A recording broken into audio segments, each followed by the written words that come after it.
बंद हो गई है माता।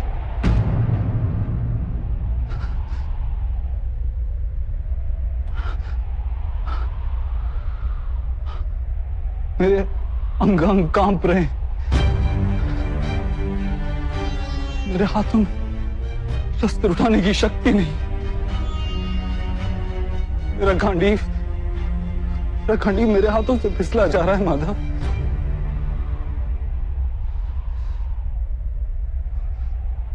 मुझे केवल भयानक विनाश दिखाई दे रहा है, केवल भयानक विनाश।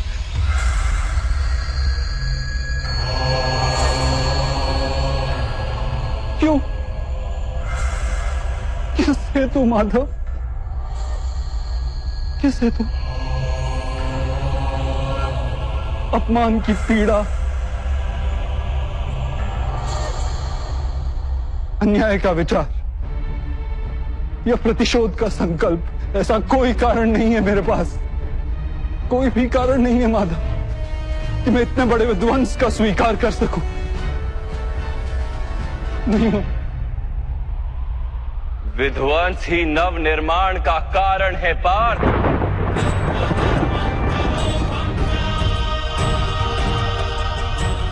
पौधे की एक डाली काटी जाए तो दो डालियां जन्म लेती। तुम आज के विध्वंस से क्यों भयभीत होते?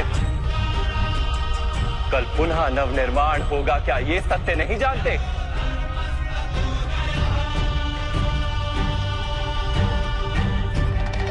ले भयम अस्मगम पार्थ ने तत्वयूपपद्यते। ये नपुंसकता तुम्हें शोभा नहीं देती। युद्ध करना तुम्हारा कर्तव्य है पार्थ। शस्त्र उठाओ।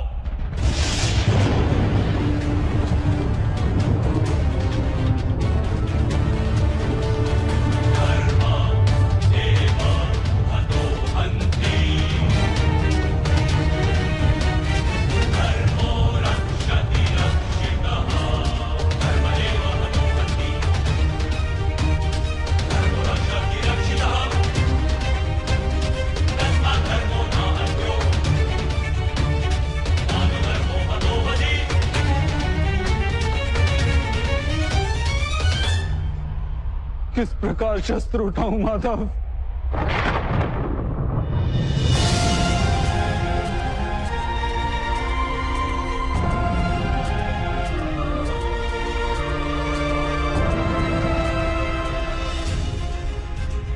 जिनकी सेवा करना जीवन का परम सौभाग्य माना गया,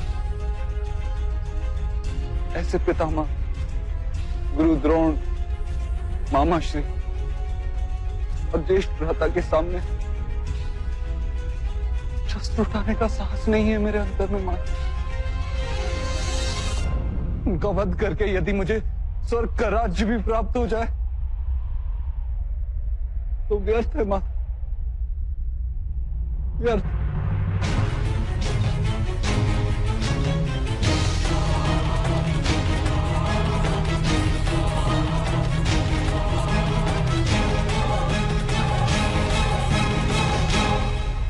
माता, मनुष्य जीता है अपने भविष्य को सोच के।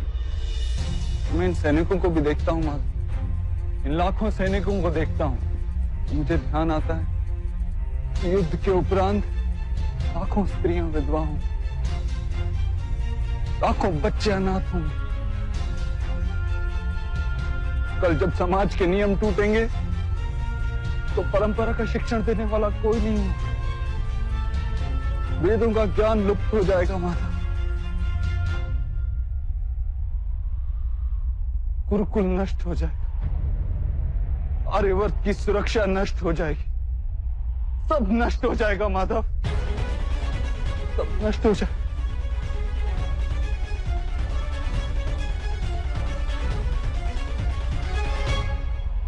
बुद्धिमान व्यक्तियों जैसे तर्क देते हो, किंतु वास्तव में मूर्खतापूर्ण बातें करते हो पार्थ। क्या नष्ट हो जाएगा? वृक्ष के कुछ पत्ते झड़ जाएं या नए उगाएं, उसे आनंद या दुख का कारण नहीं कहा जाता। पत्तों के जन्म का उद्देश्य और उनके जीवन का अर्थ केवल वृक्ष को जीवित रखना होता है। वैसे मनुष्यों के जन्म और जीवन का कारण वास्तव में समाज का सुख है।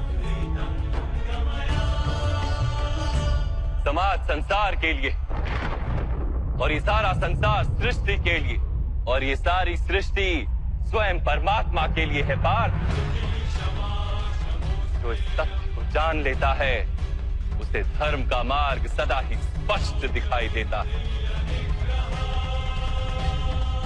हाँ पार्थ, इस युद्ध में विध्वंस होगा, अवश्य होगा।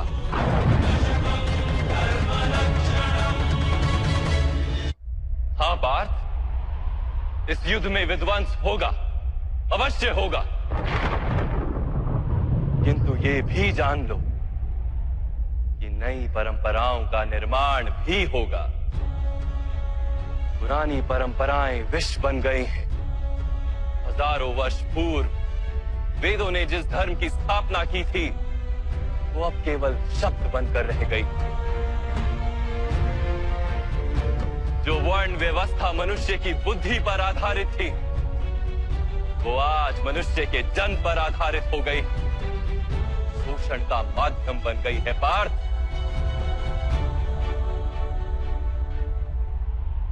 पुरानी व्यवस्थाएं टूटेंगी, नई व्यवस्था का जन्म होगा। पुराना धर्म नया रूप लेकर प्रकट होगा। जिस प्रकार वर्षा ऋतु से पूर्व बादलों से छाया आकाश भी मैला दिखाई देता है और धूल से घिरी मिट्टी भी मैली दिखाई देती, वैसी ही स्थिति है आज। और वर्षा के पश्चात आकाश और पृथ्वी धुलकर स्वच्छ हो जाते हैं। वैसे इस युद्ध के पश्चात समाज और संसार धुलकर स्वच्छ हो जाएंगे। पार्थ,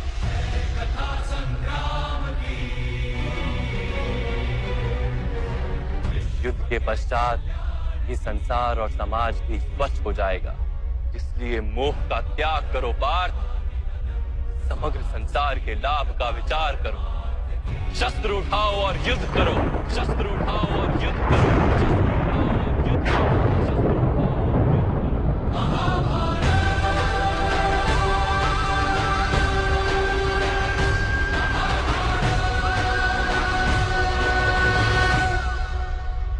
मैं आपकी बातें सुन पा रहा हूं माधव, परंतु उनका अर्थ मेरे हृदय तक पहुंच ही नहीं रहा। मेरा मन मोह से गिरा हुआ है। किस प्रकार अपने धर्म का दर्शन कर, मेरा मन अपनों के विचार से भरा हुआ है। किस प्रकार सारे संसार का विचार कर।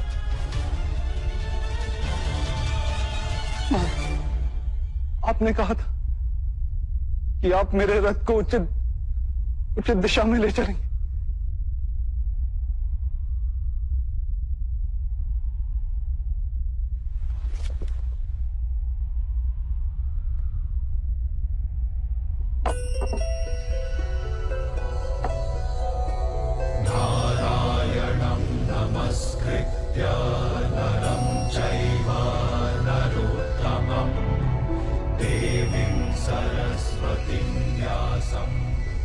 मेरे आत्मा के साथ ही बन मेरे जीवन रथ को उचित मार्ग पे ले आइए माता।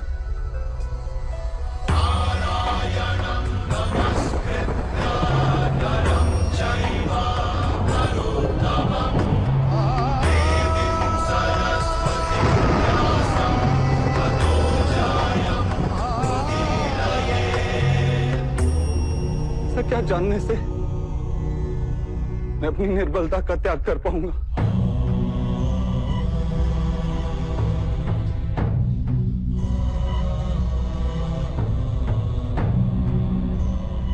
पार्थ,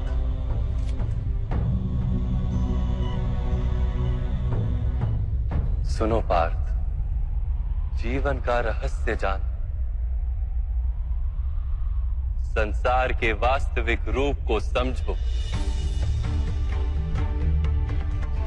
गंगा के प्रवाह में मुट्ठी डालकर निकाली जाए तो कुछ प्राप्त नहीं होता,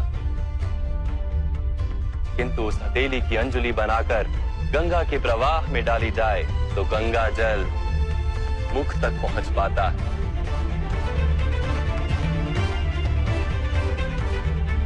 विचार करो पार्थ, अहंकार की मुट्ठी बांधी है या समर्पण की अंजुलि बनाई है तुमने?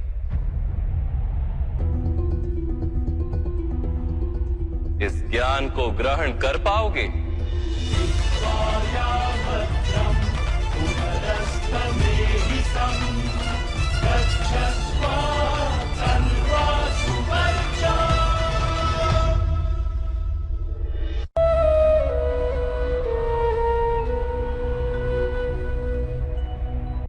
ये संसार क्या है पार्थ? मानव, दानव, पशु, पक्षी, जंतु, कीटक, मत्स्य, वृक्ष, ये सब कैसे बनते हैं? किन पदार्थों से इनका जन्म होता है? कैसे चलते हैं, कैसे जीते हैं? मृत्यु कैसे होती है इनकी? और मृत्यु के पश्चात क्या होता है?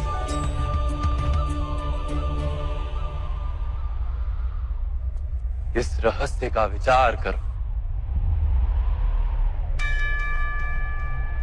मनुष्य की देह मिट्टी से बनी है माता।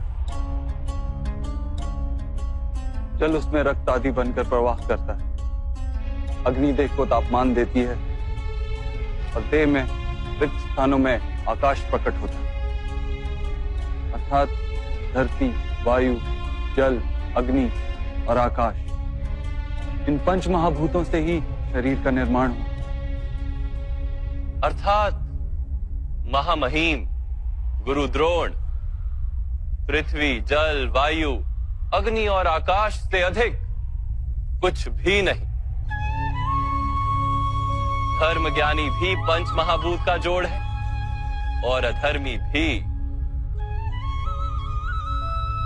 तो मोह किसका कर रहे हो पार्थ? मिट्टी का? परंतु माधव, इस मिट्टी के देह से ही तो मनुष्य एक दूसरे का परिचय पाते हैं। सारे संबंध इस मिट्टी के देह से ही तो होते हैं। नहीं पार्थ, यदि ये सत्य होता तो मृत्यु के पश्चात देह को नष्ट क्यों किया जाता है? वास्तव में ना मनुष्य का परिचय उसकी देह से है और ना ही संबंधों का आधार उसकी देह से। मनुष्य का स्वभाव, उसके बर्ताव और उसके कार्य उसका परिचय। तमस, रजस और सत्व, ये तीन गुण क्या है माधव? तमस का अर्थ होता है अंधकार। बिना अच्छे बुरे का विचार किए जीवन व्यतीत करने को तामसिक व्यवहार कहा जाता है। जैसे पशु पक्षी जीते हैं केवल अपनी शारीरिक इच्छाओं को पूर्ण करने के लिए। सत्व का अर्थ होता है ज्ञान का प्रकाश। जब व्यक्ति प्रत्येक परिस्थिति में धर्म का, सत्य का और परंपराओं का विचार करके व्यवहार करता है, तब उसे सात्विक जीवन कहा जाता है। इन दोनों के मध्य में ऐसा व्यक्ति होता है जिसके पास ज्ञान तो है पर शरीर और मन की इच्छाओं के साथ बंधा हुआ भी है। ऐसा मनुष्य रजस अर्थात अहंकार पूर्ण मनस्थिति के साथ जीता है।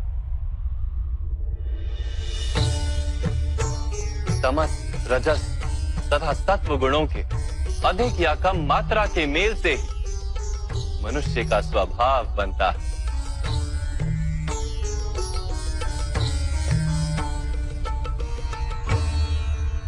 सामने देखो पार्थ, इन सब में तुम्हें कौन से गुण दिखाई देते हैं?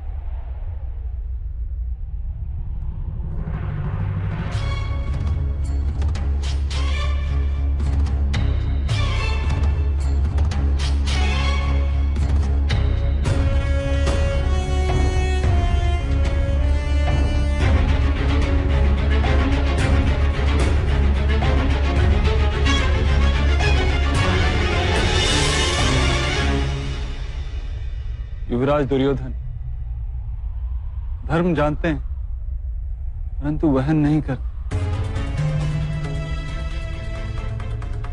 उनके जीवन का केंद्र अहंकार है, अर्थात उनमें तमस कम है, रजस अधिक है और सत्वगुण पूर्णता नहीं।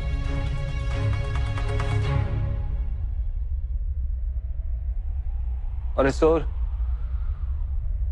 राजकुमार दुशासन, उन्होंने सदैव अपने ज्येष्ठ भ्राता का आदेश माना बिना विचार, अर्थात इनमें केवल तमस। महामहिम को भी देखो पार्थ, सत्व के साथ तमस का मेल, अहंकार नहीं किंतु पुरातन धर्म, पुरानी परंपराओं और प्रण के साथ बंधे, आवश्यकता होने पर भी अपना प्रण नहीं तोड़ सकते।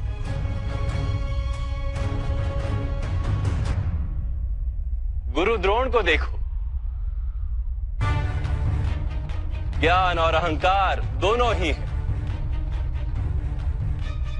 ज्ञान तो मनुष्य को मुक्ति दिलाता है किंतु इनका अहंकार इन्हें मुक्त नहीं होने देता।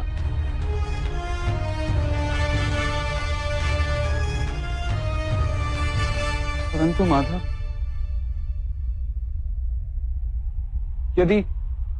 यदि मनुष्य का स्वभाव इन तीन गुणों का मेल है तो फिर मनुष्य का व्यवहार पहले से ही निश्चित है। सिंह हिरण को खाएगा ही और हिरण सिंह से भयभीत ही होगा। तो फिर धर्म की प्रशंसा क्यों? अपराध का दंड क्यों? उसका क्या तात्पर्य है?